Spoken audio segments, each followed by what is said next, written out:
नमस्कार, welcome to Sneha's creation. तर आज मी तुम्हाला हिरव्या मिरचीचं तिखट गोड लोणचं सांगणार आहे कसं बनवायचं ते। तुम्ही बरोबर ऐकलं, हे तिखट आणि गोड म्हणजे थोडक्यात हे एक मिरचीचं गोड लोणचं आहे, जे की मला माझ्या आईने शिकवलंय। माझी आई नेहमी हिवाळ्यामध्ये, मोस्टली तर हिवाळ्यातच बनवतात मिरचीचं लोणचं। तसं ती बनवायची, ते खूप छान लागतं, खूप टेस्टी लागतं आणि थोडीशी युनिक पद्धत आहे। जी तिने बनवण्याची ती जी पद्धत होती तिची, ती युनिक आहे थोडीशी आणि अप्रतिम टेस्टी लागतं ते। म्हणजे तुम्ही जेवणामध्ये काही घेतलं, चपातीसोबत तुम्ही ते खाऊ शकता, भाकरीसोबत तुम्ही ते खाऊ शकता, वरण भातासोबत हे ते इतकं छान लागतं, इतकं अप्रतिम लागतं। तर चला तर मग आता आपण स्टार्ट करूया। तर इथे मी ही पोपटी मिरची घेतली, ही बिना तिखटाची। तर ह्याच्यापासून आपण हे लोणचं बनवणार आहे। चला तर मग स्टार्ट करूया। तर मिरचीचं गोड लोणचं करण्यासाठी, म्हणजे तिखट गोड लोणचं करण्यासाठी इथे मी पोपटी मिरच्या घेतल्या आहे, हिरव्या मिरच्या। तर इथे मी कमी तिखटाच्या मिरच्या घेतल्या आहे। जर कोणाला तिखट आवडत असेल तर त्यांनी दुसऱ्या ज्या डार्क हिरव्या असतात ना, त्या घेतल्या तरी चालतील। तर इथे साधारण मी 1/2 किलो ह्या मिरच्या घेतल्या आहे। तर आधी ह्याचे मी सगळी देठं काढून घेणार आहे। तर अशी ह्याची ही देठं मी काढून घेणार आहे।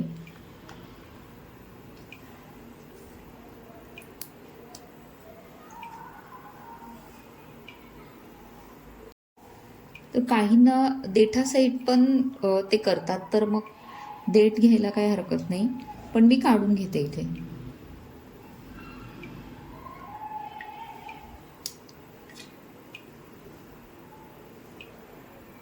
अशा पद्धतीने मी सगळ्या मिरच्यांचे ना असे देठ काढून घेतली आहे। तर आता या मिरच्या आपण कापून घेणार आहोत। मी इथे ही मिरची घेतली आहे, तर आपल्याला पाहिजे तशा आकारात आपण ह्या मिरच्या कापू शकताय। तर काहींना उभी आवडते तर ते उभी पण चिरू शकता, एक चीर देऊन, जसं की इथून। पण मी इथे या मिरचीचे 3 भाग करणार आहे।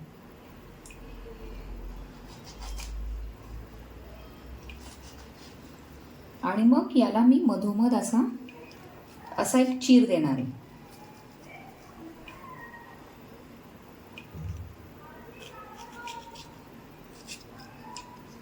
आणि बाकीच्या मिरच्या पण मी असाच कापून घेणार आहे। म्हणजे मला मीडियम साईजची त्याची हवी होती।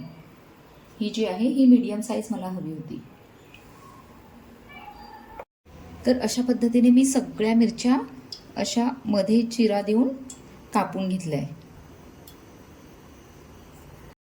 मिरचीचं तिखट आणि गोड लोणचं करण्यासाठी इथे मी त्या मिरच्या तर कापून घेतल्याच, त्यानंतर मी इथे घेतला आहे गूळ। ही छोटी वाटी पूर्ण भरून गूळ आहे। त्यानंतर इथे हे जे आहे मोहरीचे दाणे ते घेतले, हे पण छोटी वाटी भरून पूर्ण। तर वजनी बघायला गेलं तर हे 120 ग्रॅम असतील, 120 ग्रॅम आहेत। त्यानंतर इथे बडीशेप 2 चम्मच घेतले मोठे। त्यानंतर इथे 10 ते 12 लवंग, 10 ते 12 मिरे आणि अर्धा चम्मच इथे मी मेथी दाणे घेतले आणि चवीनुसार मीठ। तर आधी मी काय करणार आहे, बडीशेप, लवंग, मिरे आणि मेथी यांना जाडं भरडं मी एकतर खलबत्त्यात कुटून घ्या किंवा मग मिक्सरमध्ये थोडंसं जाडसरच ठेवायचं आहे, अगदी त्याची बारीक पूड नाही करायची आहे। तर तसं करून घेणार आहे।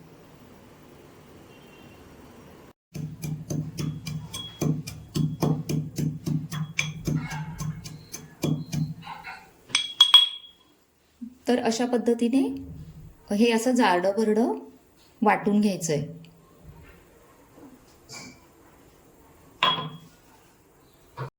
तर अशा पद्धतीने आपण असं जाडं भरडं खलबत्त्यातून वाटून घेतलं आहे। त्या व्यतिरिक्त आपल्याला इथे हळद लागणार आहे अर्धा चम्मच, आणि तिखट आपल्याला जसं हवं आहे तिखट त्या पद्धतीने तिखट घ्यायचं आहे। मी इथे 1 ते 1.5 चमचा लाल तिखट घेतलं आहे। आणि इथे मी तेल घेतलं आहे मी मोठी वाटी भरून। तर अंदाजे हे 200 ml आहे. सगळ्यात आधी मी इथे कढईमध्ये तेल तापत ठेवणार आहे. तर इथे मी तेल घेतलंय 1 वाटी.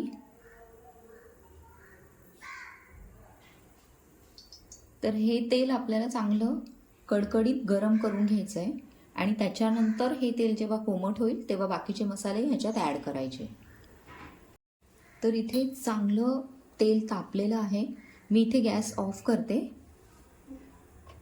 आणि थोडंसं नॉर्मल होईपर्यंत, म्हणजे अगदी थंड नाही करायचं आहे आणि अगदी गरम पण आपल्याला हे ठेवायचं नाही आहे. एक कोमटपेक्षा थोडंसं अजून गरम एवढं आपल्याला ह्याचं तापमान ठेवायचं आहे आणि त्याच्यानंतरच ह्याच्यामध्ये बाकीचे मसाले ॲड करायचे. तर इथे तेल बऱ्यापैकी म्हणजे जे गरम होतं ते थोडं कमी, त्याचं टेम्परेचर मी लो होऊ दिलं आणि आता मी याच्यात हे मसाले सगळे ॲड करते. गॅस बंद केलेला आहे. तर सगळ्यात पहिले मोहरीची डाळ, त्यानंतर हा जो आपण मसाला खलबत्त्यामध्ये कुटून घेतला तो, मगाशी मी हिंग सांगायचं विसरले होते.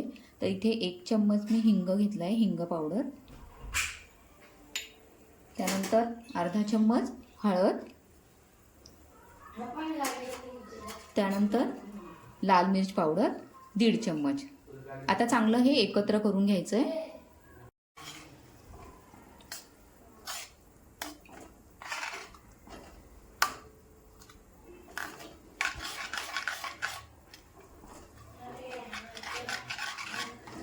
तर अशा पद्धतीने हा मसाला आपला रेडी आहे. तर आता हे आपल्याला थंड होऊ द्यायचं आहे पूर्णपणे. तर इथे हा मसाला पूर्णपणे थंड झाला आहे. जसं की मी सांगितलं की हे पूर्ण थंड होऊ द्यायचं आहे. किती सुंदर हा मसाला दिसतोय. आता यातच ह्या ज्या मिरच्या होत्या त्या टाकायच्या आहे आणि मिक्स करून घ्यायचं व्यवस्थित.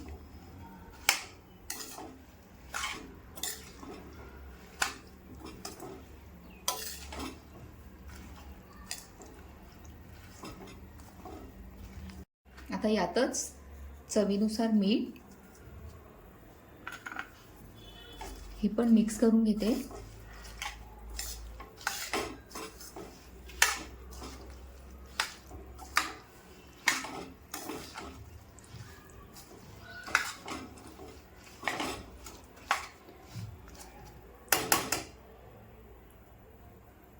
तुम्हाला जर वाटलं की ह्याच्यामध्ये तेल कमी पडतंय तर तुम्ही अजून थोडं तेल ह्याच्यात ॲड करू शकता.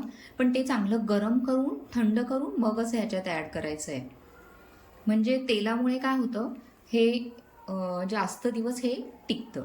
तर आता हा गूळ आहे ना, जो मी बारीक करून घेतला आहे 1 वाटी गूळ,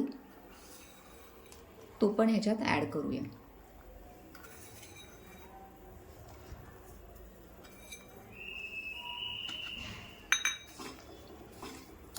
आणि चांगलं मिक्स करून घ्यायचं आहे.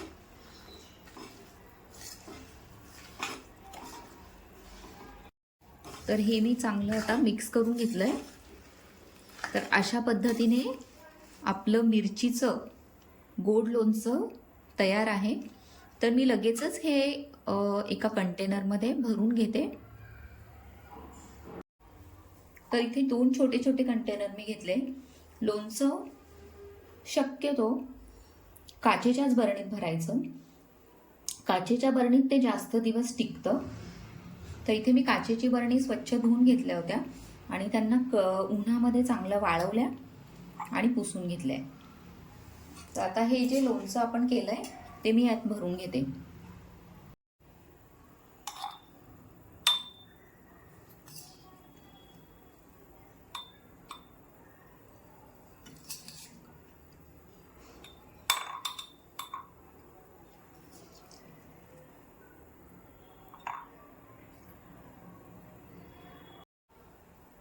आता सेम ही दुसरी पण बरणी मी भरून घेते.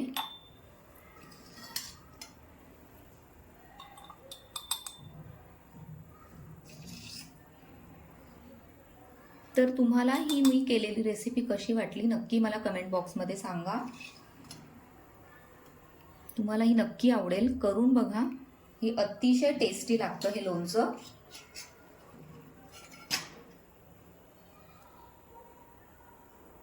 तर अशा पद्धतीने आपलं लोणचं रेडी आहे. भरूनही माझं झालेलं आहे. तर तुम्हाला ही रेसिपी कशी वाटली मला नक्की कमेंटमध्ये सांगा. आणि कोणी माझ्या चॅनलवर नवीन असेल तर प्लीज चॅनलला सबस्क्राईब करा आणि व्हिडिओला लाईक करा, शेअर करा.